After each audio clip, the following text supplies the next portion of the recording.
வணக்கம். நீங்கள் கேட்டுக்கொண்டிருப்பது பிரேம் அன்மோல் ஹோதாஹை வாணி. நான் உங்கள் தொகுப்பாளர் வாணி. கடந்த எபிசோடில் ஸ்வப்னில் தன்னை ஒரு பார்வையாளரிடமிருந்து ஒரு காணத்தக்க மனிதராக மாற்றிக்கொண்ட தனது வாழ்க்கை முறையை விளக்கினார். இன்று அவரது இந்த தத்துவ மாற்றத்திற்கு யார் உந்துசக்தியாக இருந்தார்கள் என்பதையும், திருமணம் செய்து கொள்ளக்கூடாது என்ற எனது உறுதி எப்படி உடையப் போகிறது என்பதையும் நீங்கள் கேட்பீர்கள். பரமசுகத்தின் இருப்பு. ஸ்வப்னில் தனது சிந்தனையை தொடர்ந்து கூறினார். தன்னுடன் மற்றவர்களின் நலனிலும் பரமசுகம் இருக்கிறது. நான் வாயடைத்து போனேன். மரியாதையுடன் எனது தலையை அவரது தோளில் சாய்த்தேன், ஏனெனில் அவர் ஒரு ஆசிரியரைப் போல தெரிந்தார். மகாபாரதம் மற்றும் கீதையின் லட்சியங்கள். ஸ்வப்னில் தன்னை உண்மையுள்ள யுதிஷ்டிரர் மற்றும் கவனமிக்க அர்ஜுனனின் லட்சியங்களை பின்பற்றுபவராக கூறினார். அவரது ஒரே குறிக்கோள் ஒவ்வொரு நொடியிலிருந்தும் அதிகபட்ச மகிழ்ச்சியை பெறுவது. சீதையின் லட்சியம்.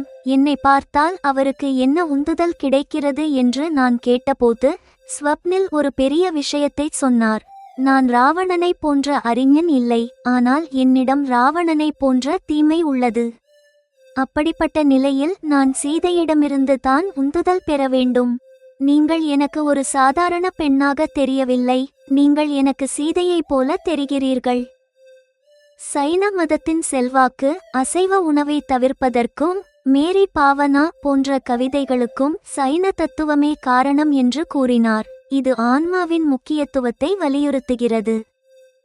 பண்ணையிலிருந்து திரும்புதல். காரில் திரும்பும் போது அவரை ராஷில் என்று கருதி ஸ்வப்னிலிடம் எனது வாழ்க்கை போராட்டங்கள், அல்கா மேமின் உதவி மற்றும் திருமணம் செய்து கொள்ளாமல் பிறருக்கு சேவை செய்ய வேண்டும் என்ற எனது திட்டத்தை பற்றி விரிவாகச் சொன்னேன். அபூர்வமான சுகம். எனது கதையை கேட்ட பிறகு ஸ்வப்னில் அனுதாபத்துடன் கூறினார், வாழ்க்கை வானவில் நிறங்களால் நிறைந்தது. இந்த உண்மையை நீங்கள் இங்கே நன்றாக புரிந்து கொள்கிறீர்கள்.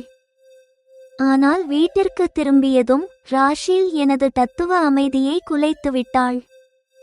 குற்ற உணர்ச்சி. நான் ராஷிலுக்கு ஆதரவாக இருக்க வந்தேன், ஆனால் எனது சொந்த மகிழ்ச்சியில் மூழ்கிவிட்டேன் என்ற குற்ற உணர்ச்சி எனக்கு ஏற்பட்டது.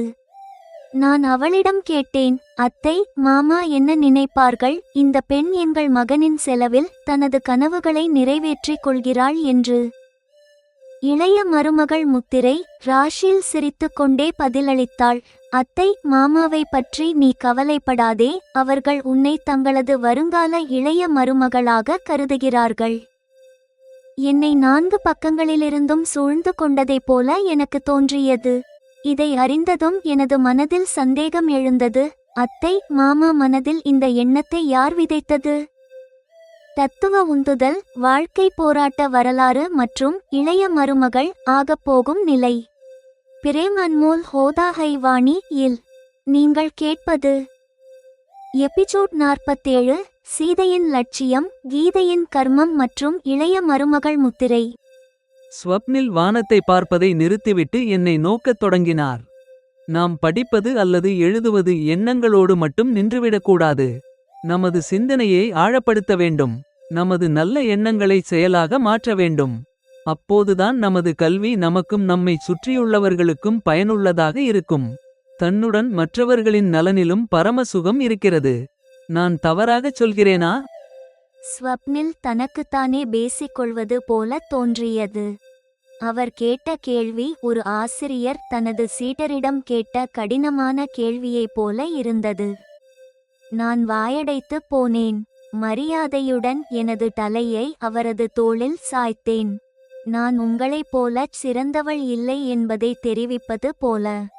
ஸ்வப்னில் அன்புடன் எனது தோளை தட்டினார். வேறு எந்த ஆணாக இருந்தாலும் ஒருவேளை இதை ஒரு வாய்ப்பாக கருதி என்னை அணைத்திருப்பார். அவர் மீண்டும் சோபாவில் அமர்ந்தார். நானும் அவரை பின்தொடர்ந்தேன். நான் என்னை பற்றிய முழு உண்மையையும் உங்களிடம் கூறுகிறேன். உண்மைக்கான உந்துதல் எனக்கு தர்மராஜர் யுதிஷ்டிரரிடமிருந்து கிடைக்கிறது. இருப்பினும் ஆங்காங்கே அனைத்து மக்களின் நன்மைக்காக அவரைப் போலவே நானும் சில நேரங்களில் அரை உண்மைகளை கூறுகிறேன். எனது கவனம் அர்ஜுனனைப் போல ஒரே இலக்கில் உள்ளது. ஒவ்வொரு நொடியிலிருந்தும் அதிகபட்ச மகிழ்ச்சியை பெறுவதே எனது லட்சியம். எனது வாழ்க்கையை வாழும்போது பிறருக்கும் என்னால் முடிந்த மகிழ்ச்சியை அளிக்க முயற்சி செய்கிறேன். இப்போது ஸ்வப்னில் பேச்சில் கீதைக்கு பதிலாக மகாபாரத வீரர்களின் லட்சியங்கள் வந்தன. அவரது முகத்தை பார்த்து அவர் பேசிக்கொண்டே இருக்க வேண்டும், நான் கேட்டுக்கொண்டே இருக்க வேண்டும் என்று விரும்பினேன். இது தடையின்றி தொடரட்டும். நான் எங்கு சென்றாலும் எனக்காக ஏதாவது செய்யும் வாய்ப்புகளை தேடுவேன். கடற்கரைக்குச் சென்றபோது சர்பிங் கற்றேன்.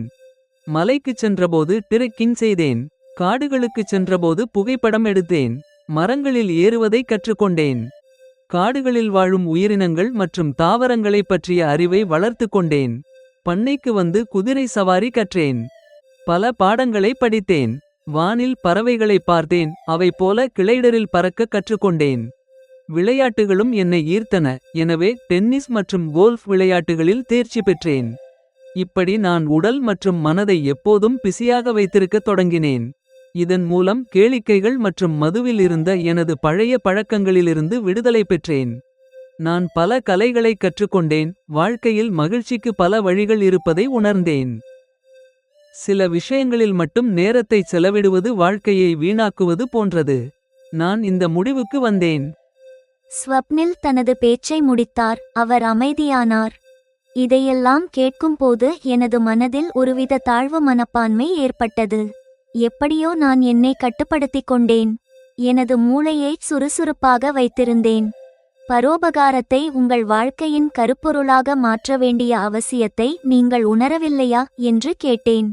இதையும் நான் மனித வாழ்க்கையின் ஒரு அத்தியாவசிய அங்கமாக கருதுகிறேன். இதற்கான உந்துதல் அத்தை மற்றும் உங்களிடமிருந்து எனக்கு கிடைக்கலாம் என்று நினைக்கிறேன் என்று ஸ்வப்னில் கூறினார். அத்தை, அதாவது அல்காமேமின் பெயர் சரியானதுதான், ஆனால் இதில் நான் எங்கே வந்தேன்? என்னை பற்றி ஸ்வப்னில் என்ன நினைக்கிறார் என்பதை அறியும் வாய்ப்பு எனக்கு கிடைத்தது. என்னை போன்ற ஒரு சாதாரண பெண்ணிடமிருந்து உங்களைப் போன்ற ஒரு ஞானிக்கு என்ன உந்துதல் கிடைத்துவிடப் போகிறது என்று ஆர்வத்துடன் கேட்டேன். பாருங்கள், நான் ராமாயணத்தை படித்திருக்கிறேன். நான் ராமராக இருக்க முடியாது என்பது எனக்கு தெரியும். எனது கடந்த காலச் செயல்கள் அதற்கு தகுதியற்றவை. நான் ராவணனைப் போல அறிஞன் இல்லை, ஆனால் என்னிடம் தீமை ராவணனைப் போல உள்ளது. அப்படிப்பட்ட நிலையில் நான் சீதையிடமிருந்து தான் உந்துதல் பெற வேண்டும். நீங்கள் எனக்கு சாதாரண பெண்ணாகத் தெரியவில்லை, சீதையைப் போல தெரிகிறீர்கள். ஸ்வப்னில் ஒரு பெரிய விஷயத்தைச் சொல்லிவிட்டார்.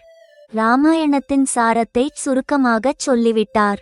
நான் யோசிக்கிறேன், எங்கே சீதை மாதா, எங்கே நான்? நீங்கள் இப்போது ஆண் பெண் என்று வேறுபாடு பார்ப்பதில்லை என்பதால் ராவணனின் தீமை, அதாவது சீதை மீதான தீய பார்வை இப்போது உங்களிடம் இல்லையே என்று சொன்னேன். ஆம், ஆனால் எனது கடந்த காலம் எப்போதும் அங்கேயே தான் இருக்கும். அவரது குரலில் வருத்தம் தெரிந்தது. நேற்று நான் மேரி பாவனா பாடினேன். சைன மதத்தில் ஆன்மா முதன்மையானது. உடல் அழியக்கூடியது, ஆன்மா அழியாதது. ஆன்மாவின் அளவில் நாமும் நீங்களும் சமம். உடலுக்கு முக்கியத்துவம் கொடுப்பதால் தான் வேறுபாடு தெரிகிறது. நான் இன்னும் முழுமையான தத்துவவாதி ஆகவில்லை, ஆனால் ஆழ்ந்த சிந்தனையில் இருக்கும்போது எனக்கு எவ்வித வேறுபாடும் தெரிவதில்லை. எங்கள் குடும்ப உறுப்பினர்களின் நடத்தையில் ஏதாவது ஒரு சிறப்பு விஷயத்தை கவனித்தாயா? நான் யோசித்துச் சொன்னேன். உங்களது உணவில் உங்களுக்கும் உங்கள் அம்மாவுக்கும் சைன உணவு தயாரிக்கப்படுகிறது. மற்றவர்கள் அசைவம் உண்கிறார்கள், அதுதானே? ஆம், உனது கவனிப்பு சரியானது. எனது அம்மா எப்போதும் சைவம்தான். நான் சைன மதத்தை படித்த பிறகு அசைவத்தை கைவிட்டேன்.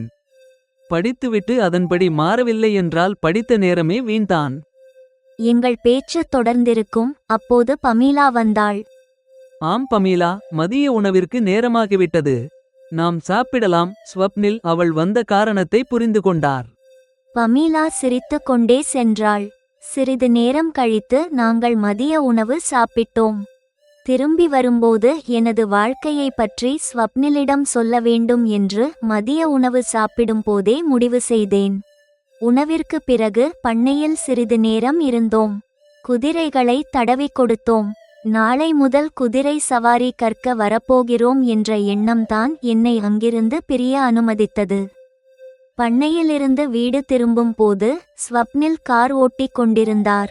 நான் எனது குடும்பம், படிப்பு, அல்காமேமின் உதவி மற்றும் ராஷிலின் அன்பு பற்றி விரிவாகச் சொன்னேன். ஏன் திருமணம் செய்து கொள்ளக்கூடாது என்று விரும்புகிறேன் என்பதையும் அல்காமேம் போல பிறருக்கு சேவை செய்ய போவதையும் கூறினேன். ஸ்வப்னில் அனைத்தையும் கவனமாக கேட்டார். வாணி, யாராவது வாழ்க்கையில் இவ்வளவு போராட்டங்களை சந்திக்கிறார்கள் என்று நான் நினைத்ததே இல்லை. உனது தாயும் சகோதரரும் இறந்த செய்தி மனதை உருக்குகிறது. நீ இங்கே வரச் சம்மதித்தது நல்லது. வாழ்க்கை பல வண்ணங்களால் ஆனது. இதை நீ இங்கே நன்றாக புரிந்து கொள்வாய் என்று ஸ்வப்னில் அனுதாபம் காட்டினார். ஆம், அது உண்மைதான். இங்கே வந்த பிறகுதான், வராமல் இருந்திருந்தால் எனது வாழ்க்கையில் எவ்வளவு பெரிய இழப்பு இருந்திருக்கும் என்பதை உணர்ந்தேன். நாங்கள் வீடு வந்து சேர்ந்தோம். ராஷிலும் நானும் தனியாக இருந்தோம். ராஷில் மகிழ்ச்சியுடன் என்னை கட்டியணைத்தாள். நான் ராஷிலுக்கு ஆதரவாக வந்தேன், ஆனால் நான் எனது சொந்த மகிழ்ச்சியில் மூழ்கிக் கொண்டிருக்கிறேன் என்று சங்கடமாக இருந்தது. பருஷ்ணி எப்படி இருக்கிறாள் என்று கேட்டேன். அவள் நன்றாக இருக்கிறாள், அவளது சித்தியுடன். அவளது பேச்சில் கிண்டல் இருக்கிறதா என்று பார்த்தேன். அவள் மகிழ்ச்சியாக இருந்தாள், என்னிடம் எவ்வித வருத்தமும் இல்லை. ராஷில், அத்தை, மாமா என்ன நினைப்பார்கள்? நான் ஸ்வப்னிலின் செலவில் எனது ஆசைகளை நிறைவேற்றிக் கொள்வதாக நினைப்பார்களோ? நாளை முதல் எனக்கு குதிரை சவாரிக்கும் ஸ்வப்னில் ஏற்பாடு செய்துள்ளார். ஓ வாவி, எனக்கும் குதிரை சவாரி கற்க வேண்டும் என்று ஆசை. நீ சர்பிங்குடன் இதையும் செய்வது மகிழ்ச்சி. அத்தை, மாமாவை பற்றி நீ கவலைப்படாதே, அவர்கள் உன்னை தங்களது வருங்கால இளைய மருமகளாகத்தான் பார்க்கிறார்கள் என்று குறும்புடன் சொன்னாள். என்னை 4 பக்கங்களிலிருந்தும் சூழ்ந்து கொண்டதை போல இருந்தது. அவர்களுக்கு இதையெல்லாம் யார் சொன்னது என்று அறிய விரும்பினேன். மாமா, அத்தை அப்படி நினைக்க காரணம் என்ன? இது ஸ்வப்னிலின் வேலை என்று எனக்கு தோன்றவில்லை என்று சொல்லி ராஷிலின் முகத்தை பார்த்தேன். எபிசோட் 47 நிறைவுற்றது.